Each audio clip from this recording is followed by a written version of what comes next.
মানে হাদি এত গণজোয়ার যে তৈরি করেছিল আগেও এবং তার মৃত্যুর পরেও, মানে তার কোন যোগ্যতার কারণে এত মানুষকে সে একত্রিত করতে পারে? হাদি সবসময় ন্যায়ের পক্ষে ছিল এবং ন্যায় বিচার দেশপ্রেমিক একজন মানুষ ছিল। তিনি দেশের জন্য কাজ করে গেছেন।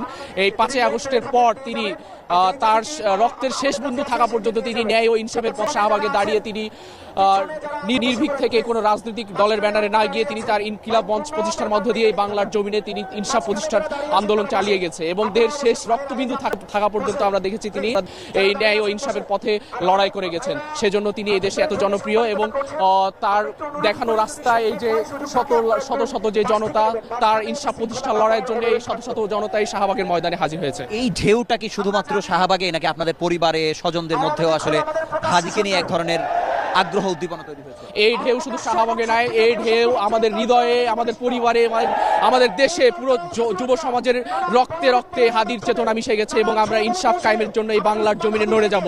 আমরা ন্যায় বিচার প্রতিষ্ঠা করব এবং হাদি ভাই হত্যার বিচার এই বাংলার জমিনে প্রতিষ্ঠা করে তারপরে আমরা এই শাহবাগের ময়দান ছাড়বো। আপনি কোন পেশায় আছেন, কখন এসেছেন, কতদিন এখানে থাকতে চান? আমি এসেছি মূলত দুপুর 3টায় এবং ল স্টুডেন্ট, বাংলাদেশ ওপেন ইউনিভার্সিটিতে পড়তেছি। এলএলবি শেষ করে আমি ন্যায় এবং ইনসাফের পথে কাজ করতে যাই এবং দেশের শেষ রক্তবিন্দু থাকা পর্যন্ত ইনসাফ প্রতিষ্ঠার জন্য এই বাংলার জমিনে লড়ে যাব। আপনি যেখানে এসেছেন, আপনি কোন বিশ্ববিদ্যালয় সেটি বলছেন, আপনারও ভয় করে না যে আপনাকেও তো কেউ না কেউ টার্গেট করতে পারে? যেদিন থেকে 5ই আগস্টের আগে যখন আন্দোলনে নেমেছিলাম, গত 2024 সালে জুলাই মাসে যখন এই স্বৈরাচার পতনের যে আন্দোলনে নেমেছিলাম, তখনই আল্লাহর কাছে জীবনটাকে সঁপে দিয়েছি।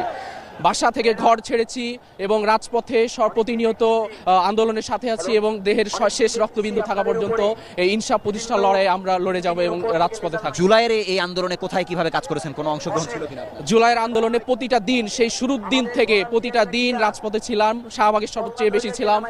সবচাইতে কঠিন দিন ছিল 4ই আগস্ট, যেটি 4ই আগস্ট মূলত চানখানপুল মোড়ে অবস্থান নিয়েছিলাম। সকাল 8টায় বের হয়েছি রুম থেকে গন্তব্য ছিল ঢাকা মেডিকেল কলেজ গেছি সেই বুয়েটের মধ্য দিয়ে সকাল 8টায় থেকে তারপরে রাজপথে আসার চেষ্টা করেছি, কিন্তু পুলিশের ধাওয়া পাল্টা ধাওয়ার কারণে রাজপথে খুব বেশিক্ষণ দাঁড়াতে পারিনি।